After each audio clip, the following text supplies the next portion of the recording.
No, a warranty is not insurance. Warrantywise provides contractual warranties with discretionary repair authorization.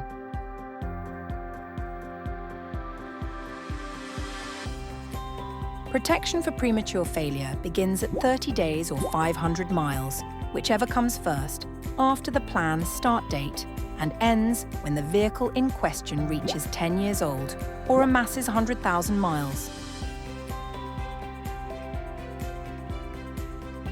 As the owner, you must keep your vehicle road legal with a valid MOT, insurance, and V5C registration certificate in your name.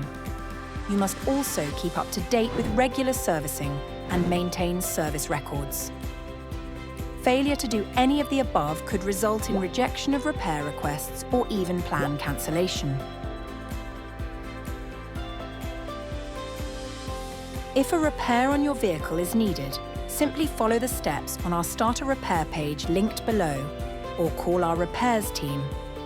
All faults must be reported to us within 7 days of them occurring, and you must wait to get pre-authorization from us before the repairs are started. Warrantywise may inspect the vehicle or parts before we give authorization.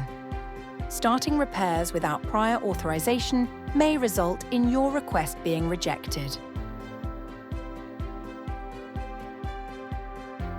Warrantywise may verify your vehicle's service history and MOT status.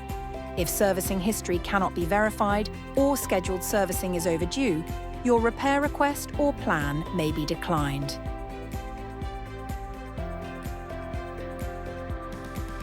Yes, if your EV breaks down during a journey, Warrantywise may pay for recovery up to a certain mileage limit and may also pay for some accommodation or onward travel costs.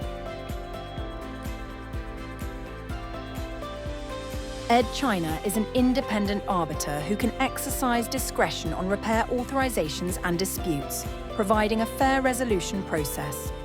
For more information on our EV warranty plans, get in touch with our team on 01254 35 5100 or visit warrantywise.co.uk.